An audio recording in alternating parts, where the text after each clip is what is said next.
Hello दोस्तों, I hope आप सब लोग बहुत अच्छे होंगे। दोस्तों आज के टॉपिक में हम बात करने वाले हैं सीओपी की, मतलब सर्टिफिकेट ऑफ पेमेंट।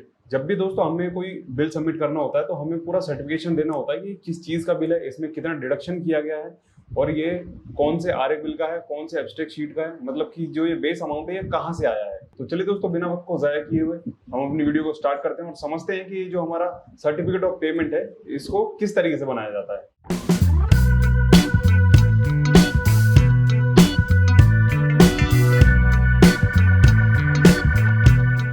देखिए दोस्तों, आप लोगों को स्क्रीन पर एक फॉर्मेट दिख रहा होगा। इसमें आप लोग देख भी सकते हैं, यहाँ पर समरी ऑफ पेमेंट लिखा हुआ है और आपका सर्टिफिकेट ऑफ पेमेंट लिखा हुआ है। दोनों चीजें होती हैं और एक आपका जो बिल वेरिफिकेशन शीट होती है वो भी दोस्तों सेम ही होती है एज इट इज।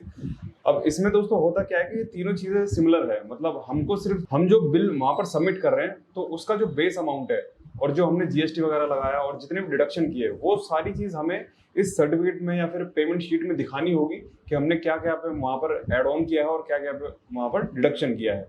तो वो सारी शीट आपके सामने यहाँ पर है, ठीक है। तो आप कंफ्यूज नहीं होना कि अगर कोई आपसे एसओपी मांगे, सीओपी मांगे या फिर बिल वेरिफिकेशन कोई शीट मांगे तो वो कुछ इसी तरीके से बनाई जाती है। दोस्तों इस तरीके से इसका फॉर्मेट होगा, ये आपका फॉर्मेट है, ठीक है। यहाँ पर आपको जनरल इंक्वायरी सारी यहाँ पर फिल कर लेनी है, जैसे कि नेम ऑफ प्रोजेक्ट है तो गवर्नमेंट स्कूल का प्रोजेक्ट है, नेम ऑफ कॉन्ट्रैक्टर है, जो कॉन्ट्रैक्टर है उसका नाम नहीं दीजिएगा, नेचर ऑफ वर्क है, सिविल वर्क है आपका, लोकेशन दिल्ली एनसीआर, नाम क्या है ओनर का, उसका जीएसटी नंबर क्या है, उसका पैन कार्ड क्या है, कॉन्ट्रैक्ट की वैल्यू क्या है, डेट सबमिशन क्या है और आपका पीरियड ऑफ टाइम क्या है, रनिंग अकाउंट बिल क्या है, ठीक है।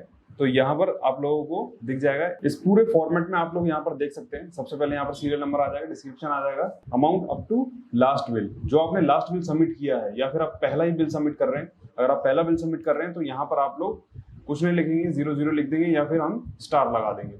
और अब आती है बात आपकी amount of this bill.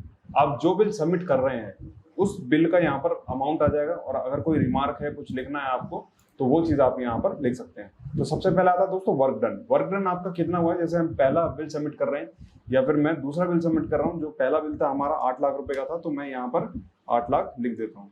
Last वाला बिल था वो 8 लाख का था। अब जो हमारा बिल है वो हमें कैसे करना होगा, वो एब्स्ट्रैक्ट शीट में देखना होगा। तो एब्स्ट्रैक्ट शीट में जो मेरा पूरा अमाउंट है वो 3,36,000 रुपये 110 रुपए के आसपास है, ठीक है। तो ये 3 लाख का हमारे पास एक बिल है, 3,76,000 रुपए का। तो इसको दोस्तों ये वर्क डन हमारा यहाँ पर कंप्लीट है। अब इसके बाद दोस्तों आता है चेंज ऑर्डर। अब दोस्तों ये चेंज ऑर्डर क्या होता है, जैसे हम कोई काम करवाते हैं तो मान लीजिए साइट पर हमने जो काम करवाया उसके अलावा कुछ और काम निकल आता है, जैसे कि फाइल होता है तो फाइल में बहुत बार क्या है ना, डेप्थ ज्यादा भी करनी पड़ती है। तो ऐसे बहुत से केसेस होते हैं जहां पर हमें जो ऑर्डर है उसको चेंज करना पड़ता है। तो वहां पर अगर आपने ऑर्डर से चेंज कहीं पर काम करवाया है तो वो आप यहाँ पर लिख सकते हैं।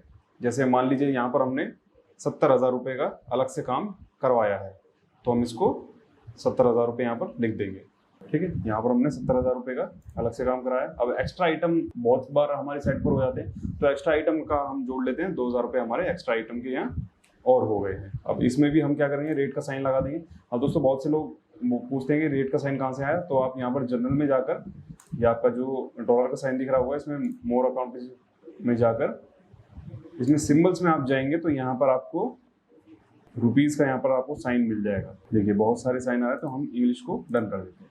तो ये 2,000 रुपये का हमारा एक्स्ट्रा आइटम का वहाँ पर काम हो गया। अब अगर कोई सब्स्टिट्यूट आइटम है तो वो भी आप लिख सकते हैं। अब इस कॉलम को हम खाली छोड़ देते हैं। इसके बाद दोस्तों हम क्या करेंगे, टोटल करेंगे इन तीनों का। वैसे तो 4 हैं, अगर सब्स्टिट्यूट आइटम अगर कुछ है साइट पर तो आप वहाँ पर लिख सकते हैं। हमने अभी कुछ भी नहीं लिखा है।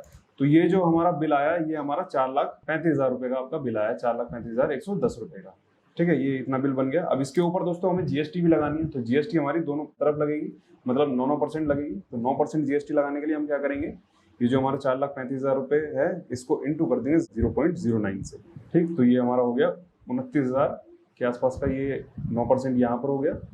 और ऐसे ही बेस अमाउंट में हम इंटू कर देंगे 0.09, ठीक। तो ये 29,000 के आसपास, 39,000 रुपये के आसपास ये भी हो गया। अब लेबर सेस अगर आपकी साइट पर है तो आप वो लगा सकते हैं, अगर नहीं है तो आप डायरेक्ट इन तीनों को ऐड ऑन कर दीजिए। तो ये हमारे को 5,13,000 रुपये के आसपास जीएसटी निकल कर आ जाएगा। मतलब जो हमारा जो बेस अमाउंट था और जो इसमें जीएसटी लगा वो हमारा कितना हो गया, 5,13,000 रुपये का, ठीक, इसके बाद दोस्तों जितनी भी डिडक्शन है हमारी साइट पर, हमने क्या है ना, बहुत बार मोबिलिटी एडवांस भी लिया होता है, आपका सिक्योरिटी डिपॉजिट भी होता है, तो उसमें से अगर कोई भी डिडक्शन करनी है क्लाइंट को तो वो आप यहाँ पर दिखा सकते हैं कि टीडीएस हमें 2% काटना था, कोई आपका सिक्योरिटी अमाउंट है तो आप वहाँ 5% डिडक्शन कर सकते हैं, मोबाइलाइजेशन एडवांस आपको रिकवरी करना है तो वो आप कर सकते हैं, उसकी शीट में जो रिकवरी है आप वो कर सकते हैं।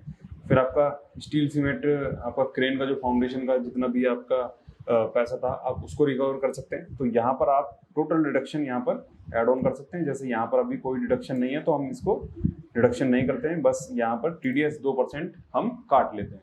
जैसे ये 2% हमने यहाँ पर काट लिया। अब जैसे 2% यहाँ पर हमने टीडीएस काट लिया इसका, तो अब इसका जो अमाउंट आएगा वो टोटल डिडक्शन में भी हमारा सेम यही चीज़ आ जाएगी। अब इसके अलावा जो भी क्लाइंट को डिडक्शन करना होगा वो अपने हिसाब से वहाँ पर इस चीज़ को वेरीफाई कर लेगा और उसके बाद टोटल अमाउंट आपको पे कर देगा। तो इसमें दोस्तों आपने क्या क्या देखा, जो हमारा वर्डन था वो हमने एब्स्ट्रैक्ट शीट में से उठाया, उसके बाद हमने चेंज ऑर्डर में जो भी चेंज वहाँ पर काम किया हुआ था वो हमारा 17,000 रुपये का कुछ काम हुआ था।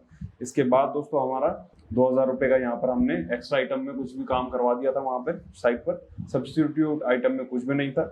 इसके अलावा जो हमारी 9% की जीएसटी लग रही है हमने उस जीएसटी को लगाया, लेबर सेस कुछ लग नहीं रहा था 1% के आसपास, तो वो हमने नहीं लगाया। फिर डिडक्शन करने के टाइम पर हमने डिडक्शन 2% टीडीएस काटा और उसके बाद कोई भी रिटेंशन मनी, मोबिलाइजेशन ये सब कुछ नहीं लिए।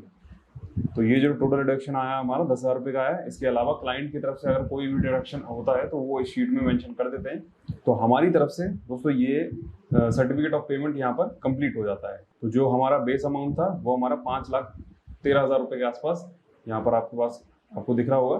तो उसमें से जो जो डिडक्शन होगा वो क्लाइंट आपको करके दे देगा। तो इसी तरीके से आपको समरी ऑफ पेमेंट यहाँ पर आप लोगों को मिल जाएगा और बहुत सी बार आपको बिल वेरिफिकेशन शीट के तौर पर भी इस शीट को वहाँ पर दिखाना होता है। तो ये तीनों चीज़ें दोस्तों एक ही है, तो हम अभी इसको सर्टिफिकेट ऑफ पेमेंट यहाँ पर मान के चलते हैं या फिर बिल वेरिफिकेशन शीट मानकर चलते हैं। सो आई होप दोस्तों आप लोगों को समझ में आ गया होगा कि किस तरीके से ये बिल वेरिफिकेशन शीट या फिर सर्टिफिकेट ऑफ पेमेंट बनाई जाती है। अगर दोस्तों आप लोगों को वीडियो अच्छी लगी है तो ज़्यादा से ज़्यादा लाइक कीजिए, शेयर कीजिए और हमारे रीइंफोर्स के चैनल को सब्सक्राइब कीजिए। Thank you so much.